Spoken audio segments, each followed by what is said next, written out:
नमस्कार। आज फिर उपस्थित हुआ हूं देवगुरु बृहस्पति के गोचर को लेके। 29 मार्च 2025 को अगर कहा जाए शनि का गोचर बदला था, मैंने वीडियो भेजा था। शनि का गोचर अगर कहा जाए, राहु के ऊपर गोचर हुआ शनि का, देश दुनिया ने देखा इसका क्या हाल हुआ और देखते जा रहे हैं। 2021 में जब कोरोना हुआ था, आया था, तो उस समय पे मैंने राशिफल में बोला था कि 24 और 25 अगर कहा जाए तो बहुत बड़ा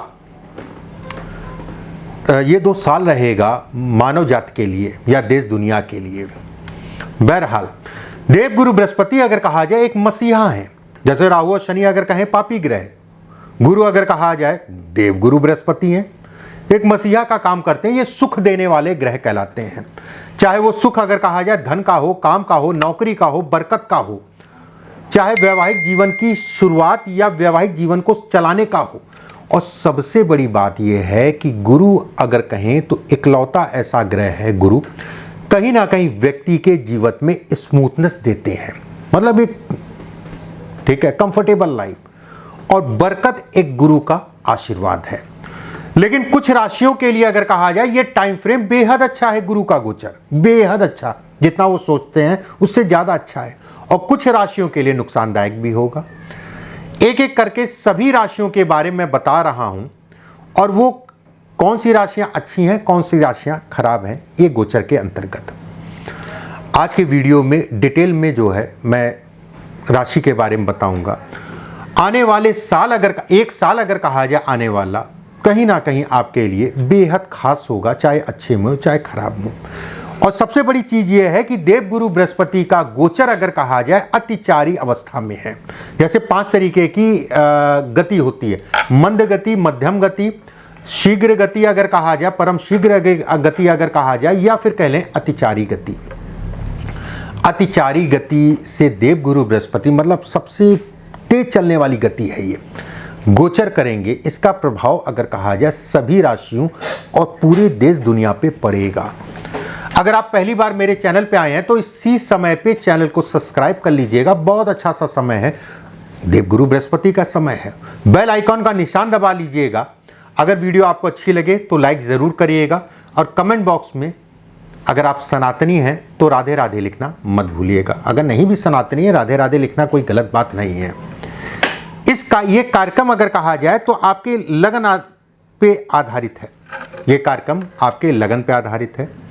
एक चीज़ और यहाँ पर मैं कहूँगा कि जैसे आप लोग अगर पुराने से मुझसे जुड़े हैं, आपको पता होगा मैं हस्तरेखा के और जन्म कुंडली के दोनों के वीडियो भेजता हूँ। हस्तरेखा कैसे देखी जाती है कि आप घर बैठे जो है अपनी हस्तरेखा देख पाएँ।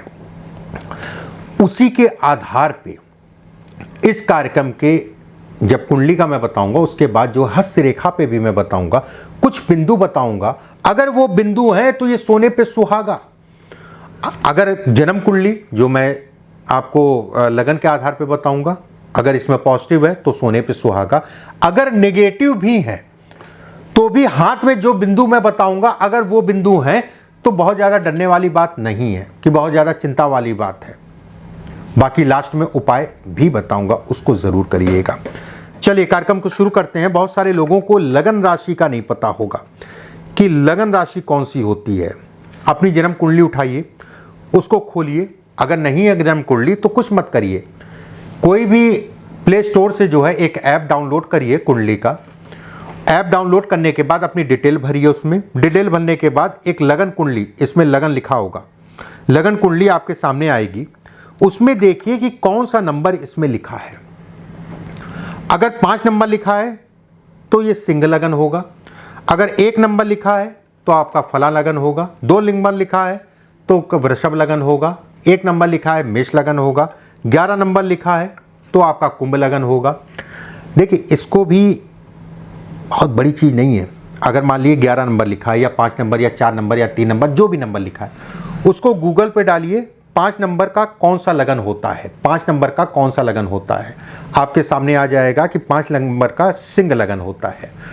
तो सिंह लगन वाला वीडियो आपके लिए है, मतलब ये वीडियो आपके लिए है। चलिए कार्यक्रम को शुरू करते हैं। चलिए बात करते हैं कुंभ राशि वालों के लिए ये गोचर देवगुरु बृहस्पति का कैसा रहेगा। देखिए, कुंभ लगन राशि वालों के लिए अगर कहा जाए, जिन लोगों का पहले नंबर पे जो है 11 नंबर लिखा है, जैसा मैंने बताया, उनका कुंभ लगन हुआ, उसके आधार पे कार्यक्रम जा रहा, आप सभी को पता है। एक बात, आपकी राशि से मतलब लगन राशि से पंचम भाव में देवगुरु बृहस्पति का गोचर होगा। पंचम क्या है? इसको हम लोग कहते हैं लक्ष्मी, लक्ष्मी का स्थान, पुनर्जन्म, बहुत सारी चीज़ों को ये डिकोड करता है। ऐसे में कहा जाएगा कि ये समय भाग्य को आपको बढ़ाना है। भाग्य को बढ़ाने के लिए मंदिर का रास्ता आपको अपनाना पड़ेगा। मतलब महीने में किसी भी सिद्ध मंदिर में चले गए, हफ्ते में 2-3 दिन जो है मंदिर में गए, जो भी समस्याएं, जो भी परेशानियां, उनसे आपने बोला। ये मैं बिल्कुल कहूँगा कि इससे बहुत सारे लोगों पे, एक आप अकेले नहीं है कि कुंभ लगन वालों के लिए अकेले की बात है। देवगुरु बृहस्पति का इस जगह पे जब गोचर हो, इस जगह पे गोचर हो या लगन में गोचर हो, बहुत सारे लोगों पे ये जो है प्रैक्टिकल किया गया और 90 से 99% उनके ऊपर रिजल्ट मिला है। एक बात। दूसरी चीज अगर कहा जाए, गुरु का पंचम भाव में बैठना भाग्य को बढ़ाता है, उसमें कहीं कोई दो राय नहीं है। धन से संबंधित विकल्प खुलेंगे, थोड़ा सा आपके अंदर जो है क्रोध और गुस्सा बढ़ेगा। कारण बड़ा स्पष्ट साफ है, राहु इस जगह पे गोचर करेगा। राहु अगर कहा जाए, गुरु की दृष्टि के कारण आपके अंदर गुरूर, घमंड, गुस्सा, ये चीजों को बढ़ाएगा, जिससे आपको नुकसान होगा। सेकंड अगर कहा जाए, गुरु लक्ष्मी यात्राओं को दिखाता है।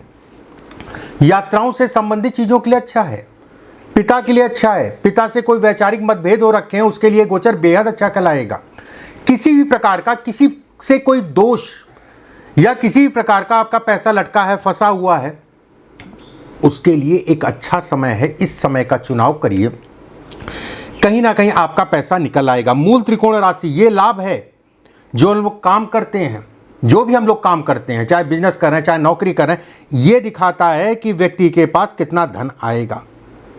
और ये दिखाता है कि आपका बैंक है। बैंक का मतलब हो गया कि जहां पर पैसा जमा होता है, जैसा हम लोग बैंक नहीं होता है, उसी तरीके से जन्म कुंडली में भी अगर कहा जाए तो ये आपका बैंक है।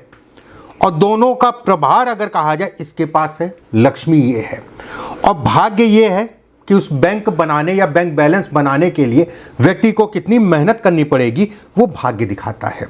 एक बात, हित्रता, मित्रता, यारी दोस्ती से संबंधित चीज़ों के लिए बेहद अच्छा समय। व्यवसाय से संबंधित चीज़ों में बढ़ावे को दिखाता है। रुके हुए काम, फंसे हुए काम, ये अब गोचर का जो परिवर्तन होगा, इसमें आपके रुके हुए काम, फंसे हुए काम सब कहते हैं धक्के से निकलते जा रहे हैं, धक्के से जो है चीज़ें चलती जा रही हैं। एक बात, राहु अगर कहा जाए लगन में गोचर करेगा, ऐसे में कहा जाएगा कि अपने ऊपर भरोसा करिए, अपने परिवार पे भरोसा करिए, अब जिसको आप अपना मानते हैं उस पर भरोसा करिए। ठीक है, जिसको अपना मानते हैं, यहाँ पर भी एक चीज़ में कमी आ जाएगी कि देखिए, माता पिता हो गए, पत्नी हो गए, पति हो गए, बच्चे हो गए, वो एक अलग विषय हो गया, वो आपके अपने हैं। ठीक है, और बाहर वाले अगर कहा जाए तो राहु के गोचर के कारण अगर कहा जाए तो वो आपको डिस्टर्ब करेंगे, राय गलत दे देंगे, पैसा उलझेगा, रिश्तेदारी, नातेदारी, यारी, दोस्ती। मैं ये नहीं कहूँगा कि आपको किसी की बात नहीं सुननी है, बाहर वाले सुनिए, लेकिन अपने ऊपर भरोसा करिए, अपने परिवार के ऊपर भरोसा करिए। कोई भी निर्णय जल्दबाजी में आपको नहीं लेना है, ऐसे समझ लीजिए। देवगुरु बृहस्पति का इस जगह पे देखने का मतलब ये भी कहलाएगा कि इच्छाओं की पूर्ति, किसी भी प्रकार से व्यवसाय, नौकरी, कार्य, इन सब चीज़ों के लिए अच्छा है। प्रेम से संबंधित चीज़ों में मानसिक तनाव, विद्यार्थियों के लिए खासकर अगर कहा जाए उच्च शिक्षा से संबंधित चीज़ों के लिए बेहद अच्छा है। एडमिशन के लिए अच्छा है, अगर आप एडमिशन लेना चाह रहे हो उच्च शिक्षा में, उसके लिए बहुत अच्छा है। गर्भधारण के लिए अच्छा है, लेकिन गर्भवती स्त्रियां अपने गर्भ का ध्यान भी रखें। एक ये बैठा ना दानव, राक्षस बैठा हुआ है, राहु राक्षस है, और ये देखने का मतलब हो गया कि मिसकैरेज करा सकता है, इस चीज़ का ध्यान रखिएगा। तो थोड़ा सा आपको प्रिकॉशन लेके चलना है। जो लोग प्रयास कर रहे हैं संतान के लिए, उनके लिए ठीक है, मतलब कंसीविंग के लिए ये साल उसके लिए अच्छा कहलाएगा। कहीं ना कहीं बिल्कुल मैं कहूँगा उससे संबंधित चीज़ों के लिए अच्छा है। सितंबर, अक्टूबर और नवंबर, इस साल के 3 महीने इस समय पे किसी प्रकार की कोई नौकरी आपको मिलती है या नौकरी ढूंढते हैं तो नौकरी में सफलता मिल जाएगी या मिल जाएगी और वो टिकाऊ भी रहेगी। और ये भी कहा जाएगा व्यवसाय भी इस समय पे आप शुरू कर, वैसे तो साल ठीक है, पूरा साल ही अच्छा है, लेकिन ये महत्वपूर्ण पीरियड है।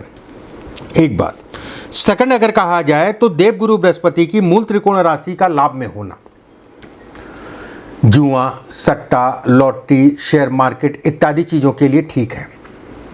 मैं ये नहीं कहूँगा कि अच्छी चीज़ है, लेकिन क्या करें, दुनिया बनी है तो सारी तरीके की चीज़ें अगर कहा जाए बनी हुई हैं।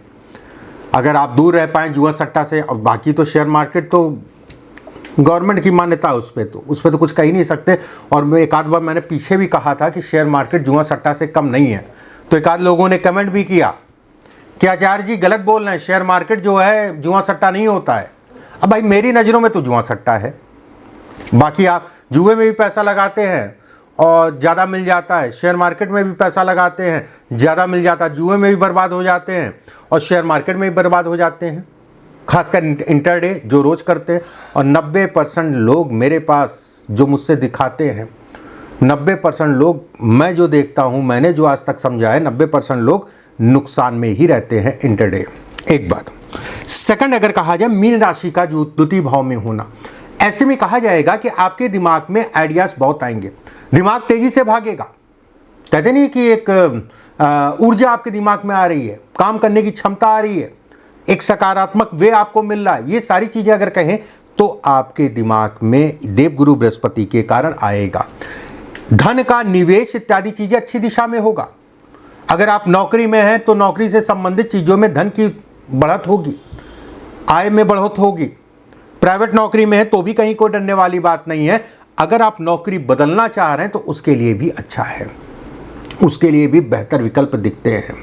एक बात विवाह या वैवाहिक जीवन से संबंधित चीज़ों के लिए अच्छा समय है। राहु का यहाँ होना, गुरु से दृष्ट होना, ऐसे में कहा जाएगा जल्दबाजी में आपके रिश्ते करा देगा, जल्दबाजी में आपकी शादी करा देगा।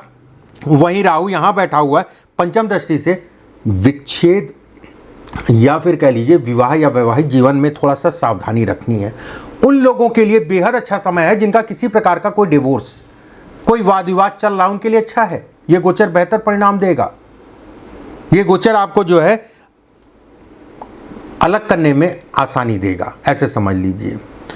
तो ये गुरु का राशि का परिवर्तन अगर कहा जाए कुंभ लगन वालों के लिए अच्छे परिणाम दे रहा है।